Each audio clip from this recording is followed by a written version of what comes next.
നമസ്കാരം പ്രിയ സുഹൃത്തുക്കളെ. അപ്പോൾ ഒരു പുതിയൊരു ഇൻഫർമേഷൻ വീഡിയോ ആയിട്ടാണ് നിങ്ങളുടെ മുന്നിൽ ഇപ്പോൾ ഞാൻ വന്നിരിക്കുന്നത്. കുറച്ച് ടിപ്സാണ്. അതായത് കുട്ടികൾ ആഹാരം കഴിക്കാൻ മടിയുള്ള കുട്ടികൾ, ആഹാരം കൊടുത്ത് നിഷേധിക്കുക, കളയുക, തട്ടിക്കളയുക, അങ്ങനെയുള്ള കുട്ടികൾക്ക് പരിഹാരമായി എൻ്റെ സുഹൃത്തുക്കൾ കുറച്ച് വർഷത്തിൽ നിന്ന് ചേർന്നൊരു തീരുമാനമെടുത്തു. നമ്മൾ ഇലക്ഷന് പങ്കെടുത്തു, വിജയകരമായി വന്നു. അവരെൻ്റെ തോളിൽ കൈവച്ച് പറഞ്ഞു എല്ലാം ശരിയാകും. അങ്ങനെ ഫലമായി ഇപ്പം സംഭവിച്ചുകൊണ്ടിരിക്കുന്ന പറഞ്ഞാൽ അടുപ്പിൽ ചുട്ട പപ്പടം വരെ അവർ തിന്നും. കാര്യം എന്താ? എണ്ണയ്ക്ക് വില കൂടിയുണ്ട്, നമുക്ക് ചുട്ട കൊടുക്കാൻ പറ്റുമോ? പിന്നെ കപ്പ കണ്ണിൻ്റെ ഇടയിൽ നിന്ന് മാന്തി കഴിക്കും. ചക്കക്കുരു, കൂഴച്ചക്കയുടെ ചക്കക്കുരു, എന്ത് ചപ്പ് ചവറും അവർ കഴിക്കും. പഴയതുപോലെ കുന്തൊളിപ്പില്ല, എല്ലടിൻ്റെ ഇടയിൽ കയറിയുള്ള അതൊന്നുമില്ല, കുത്തിക്കിഴപ്പൊന്നുമില്ല. കുട്ടികളിപ്പോൾ എന്ത് കൊടുത്താലും കഴിക്കും.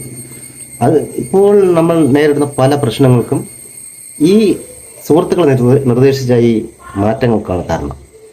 അതായത് ഇപ്പോൾ നമ്മൾ 1000 രൂപയ്ക്ക് പണി ചെയ്ത് കഴിഞ്ഞ് കഴിഞ്ഞാൽ നമ്മൾ സർവ്വത്ര സാധനങ്ങളോ വാങ്ങിക്കൊണ്ട് വന്നു കഴിഞ്ഞാൽ നമുക്ക് വീട്ടിൽ കുട്ടികൾക്ക് സ്പെഷ്യലായിട്ടൊന്ന് വാങ്ങിക്കൊടുക്കാം. സ്പെഷ്യൽ വാങ്ങിക്കൊടുത്താലല്ലേ അവർ ഈ കഴിച്ചിട്ട് എല്ലിൻ്റെ ഇടയിൽ കയറിയ സൂക്കേട് കാണിക്കുന്നു.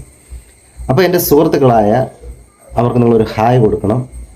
പോരാളികളായ ചപ്പിളുവായ മണിയൻ, കൊണ്ടന ഷിബു, വാഗീർ ചെല്ലയൻ, അങ്ങനെ കുറച്ച് സുഹൃത്തുക്കളുണ്ട്. അവർക്കെല്ലാവർക്കും നിങ്ങളൊരു ഹായ് കൊടുക്കണം. പ്രത്യേകം പറയാൻ പറഞ്ഞു. നിങ്ങളും ഈ ടിപ്പ് മറ്റുള്ളവർക്ക് ഷെയർ ചെയ്യുക. സമൂഹത്ത് നല്ലത് വരട്ടെ.